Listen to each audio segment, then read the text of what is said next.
एक समय की बात है, देव आशी नारद नारायण नारायण का जाप करते हुए रात में पृथ्वी लोक का भ्रमण कर रहे थे। तभी उन्होंने देखा कि एक अत्यंत सुंदर और रूपवानी स्त्री बहुत तेजी से घने जंगल की ओर जा रही है। देव आशी नारद उस औरत को देखकर आश्चर्यचकित हुए और सोचने लगे कि इतनी रात में हर कोई अपने अपने घरों में घोर निद्रा में सो रहा है। ठंड का मौसम है, वातावरण कितना ठंडा है, और इतनी रात में औरत आखिर जंगल में अकेले करने क्या जा रही है। देवर्षि नारद को कुछ गड़बड़ लगा, इसलिए इतना सोचकर और देवर्षि नारद उस औरत का पीछा करने लगे। औरत आगे आगे बहुत तेजी से जा रही थी। देवर्षि नारद उस औरत का पीछा करते हुए आकाश मार्ग से होते हुए पीछे पीछे जा रहे थे। तभी थोड़ी देर में वह औरत को एक कुटी दिखाई देता है और औरत उस कुटी के पास जा पहुंचती है, जहां पर एक साधु महाराज बैठे हुए थे। फिर उस औरत को देखते हुए साधु महाराज कहते हैं, आओ आओ, आने में इतना देर क्यों हो गया। तब वह औरत कहती है, क्या करूं, आज कुछ मेहमान घर में आए थे, इसीलिए उन्हें बनाने और खिलाने में थोड़ा लेट हो गया, और वह लोग और मेरे पति थोड़ा देर से सोए, इसलिए मुझे आने में इतना देर हो गया है।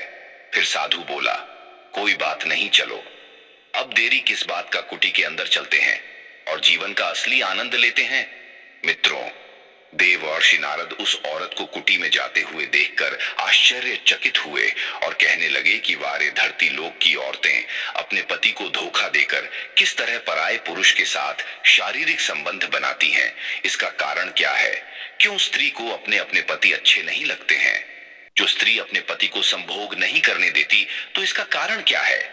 देवर्षि नारद के मन में कई प्रश्न उठते हैं, और उसी प्रश्न का उत्तर पाने के लिए तुरंत देवर्षि नारद नारायण नारायण का जाप करते हुए कैलाश की ओर चल देते हैं। कैलाश पर्वत पर कालों के काल महाकाल भगवान शिव माता पार्वती के साथ विराजमान थे। फिर कुछ देर बाद देव आशी नारद कैलाश पर नारायण नारायण का जाप करते हुए आकाश मार्ग से उतरकर भगवान शिव के पास पहुंच जाते हैं। देव आशी नारद को अपने और आते देखकर भगवान शिव कहते हैं, आओ आओ देवर्षि, कैलाश पर आपका स्वागत है। भगवान शिव को देखकर देवर्षि नारद कहते हैं, हे देवादि देव प्रणाम। तब भगवान शिव देवर्षि नारद से कहते हैं, कहिए देवर्षि, आज अचानक यूं ही कैलाश पर्वत पर पधारने का कारण क्या है। भगवान शिव के मुख से इतना सुनते ही देवर्षि नारद कहते हैं, हे प्रभु, आज मैं पृथ्वी लोक का भ्रमण कर रहा था, तभी मैंने एक बहुत ही विचित्र घटना देखा, इसलिए मेरे मन में बहुत ही विकराल और विचित्र प्रश्न उठा है। उसी को जानने के लिए आपके पास आया हूं। हे देवों के देव, मेरे प्रश्न का उत्तर देकर मेरे शंका का समाधान करें। भगवान शिव देव आशी नारद के मुख से इतना सुनते ही मुस्कुराते हुए कहते हैं, हे देव आशी, तुम निश्चिंत होकर अपने प्रश्न का उत्तर पूछो, मैं तुम्हारे प्रश्न का उत्तर अवश्य दूंगा। तब देव आशी नारद भगवान शिव से कहते हैं, हे प्रभु, कृपा करके मुझे बताइए कि जो स्त्री अपने पति को ही संभोग नहीं करने देती, तो इसका कारण क्या है। और हे प्रभु, किस प्रकार की स्त्रियां पराये पुरुष से संबंध रखना ज्यादा पसंद करती हैं। देवर्षि नारद की मुख से इतना सुनते ही भगवान शिव कहते हैं, हे देव आशी, आज तुमने बड़ा ही उत्तम प्रश्न किया है, जो समस्त मानव जाति कल्याण हेतु अत्यंत महत्वपूर्ण प्रश्न है। हे देव आशी, अब मैं तुम्हें एक कथा के माध्यम से बताने जा रहा हूं कि जो स्त्री अपने पति को काम क्रीड़ा नहीं करने देती, तो इसका कारण क्या है, और कौन सी स्त्री पराये पुरुष से संबंध रखना ज्यादा पसंद करती है। तुम इस कथा को बड़े ही ध्यान से सुनना, तुम्हें तुम्हारे सारे प्रश्न का उत्तर मिल जाएगा।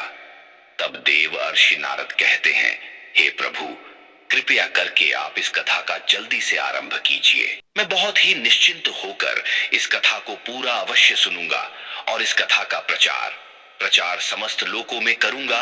मित्रों, जब तक भगवान शिव कथा का आरंभ करने जा रहे हैं, तब तक वीडियो को जल्दी से लाइक करके और एक बार सच्ची श्रद्धा से कमेंट बॉक्स में जय भोलेनाथ हर हर महादेव जरूर लिख दें, ताकि भगवान शिव का कृपा आप सभी पर हमेशा बना रहे और आप अपने जीवन में हमेशा खुशहाल रहे।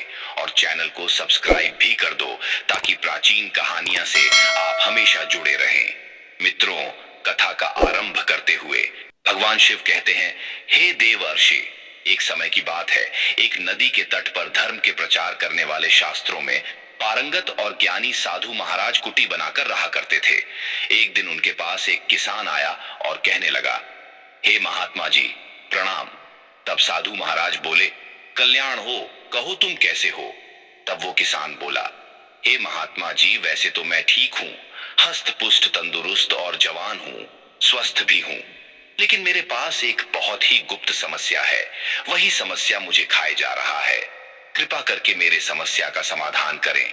किसान के मुख से इतना सुनने के बाद साधु महाराज बोले, कहो पुत्र, तुम्हें क्या समस्या है? तुम अपने श्रम को त्याग कर मुझसे कहो। तब वो किसान बोला, हे महात्मा जी, मेरी पत्नी काफी जवान और खूबसूरत है। उसको देखकर मेरा मन काम वासना से भर जाता है, लेकिन वो मुझे छूने तक नहीं देती। कभी कभी मैं उससे कहता हूं कि मैं दूसरी औरत ले आऊंगा, अगर तुम ऐसा करोगी तो वो बोलती है, ले आओ, कुछ भी करो, लेकिन अभी मुझे ये सब अच्छा नहीं लगता है। तो हे महात्मा जी, वह ऐसा क्यों करती है? मुझे समझ में नहीं आता, कृपया करके आप बताने का कष्ट करें। तब महात्मा जी बोले, कोई बात नहीं, तुम दूसरा विवाह कर लो ना, ओ तो तुम्हारा काम वासना शांत करेगी। तब वो किसान बोला, हे महात्मा जी, मैं ऐसा नहीं कर सकता। एक औरत के होते हुए दूसरे औरत को लाना मुझे अच्छा नहीं लगता। मैं अपने उस औरत से बहुत ज्यादा प्रेम करता हूं। तब महात्मा जी बोले, हे पुत्र, तुमसे तो वो औरत प्रेम नहीं करती है, तभी तो तुम्हारे भावनाओं को नहीं समझती। चलो ठीक है, तुम दूसरा विवाह मत करो, लेकिन कोई बात नहीं, और भी तो कई रास्ते हैं तुम्हारे पास अपने काम वासना को शांत करने का। तुम कोई बेशिया के पास चले जाया करो, अपनी काम वासना को शांत कर लिया करो, फिर तुम्हें कोई परेशानी नहीं होगा। साधु महाराज की बातें सुनकर किसान बोला, हे महात्मा जी, आप मुझे कैसे सलाह दे रहे हैं?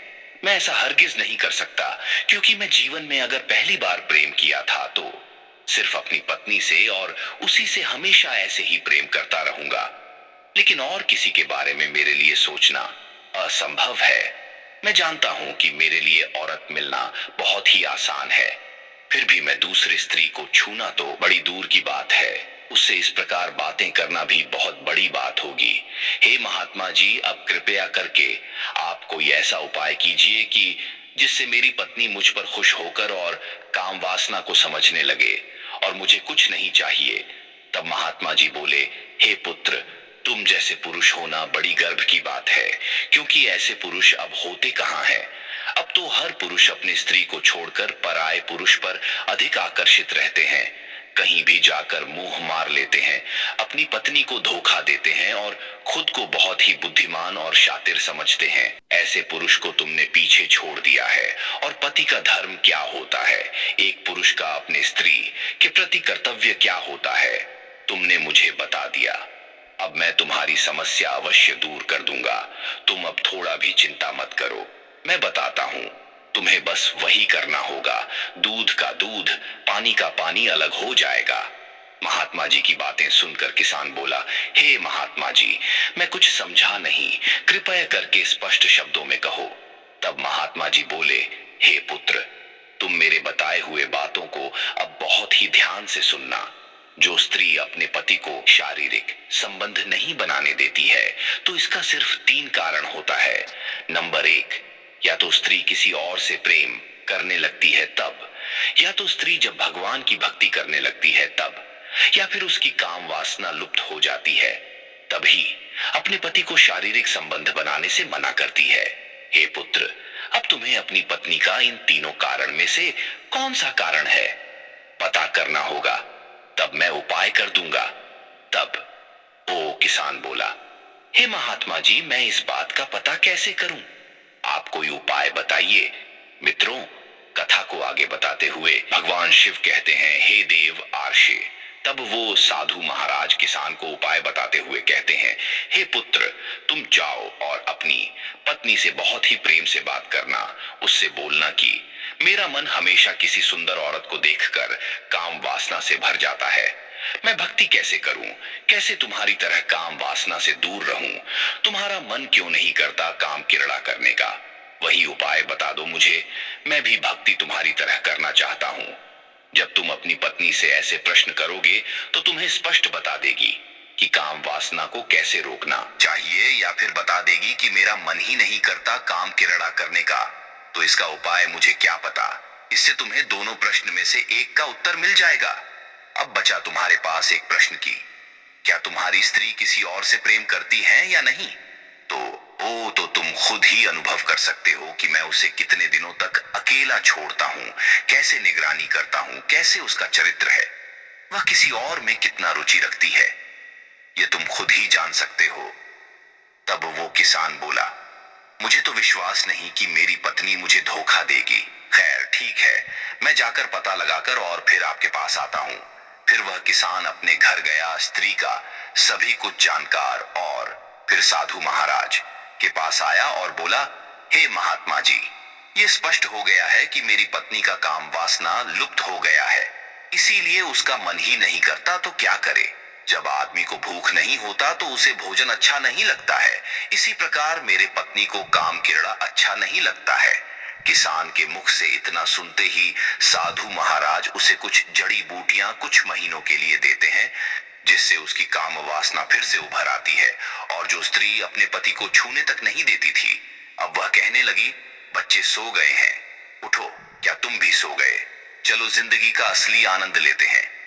मित्रों, फिर वह किसान बहुत खुश हुआ और साधु महाराज का जाकर धन्यवाद किया और बोला, हे महात्मा जी, जो स्त्री चरित्रहीन होती है उन्हें ही दूसरे पुरुष अच्छे लगते हैं। मेरी पत्नी के जैसा हर पुरुष को पत्नी मिले, यही मेरी कामना है। मित्रों, कुछ इस प्रकार भगवान शिव ने देव ऋषि नारद को कथा सुनाया है। आपको यह कथा कैसी लगी कमेंट में जरूर लिख देना, और अभी तक वीडियो को लाइक नहीं किया हो तो कर देना। वीडियो को यहां तक देखने के लिए आप सभी मित्रों का प्यार पूर्वक धन्यवाद। हर हर महादेव, जय शिव शंभू।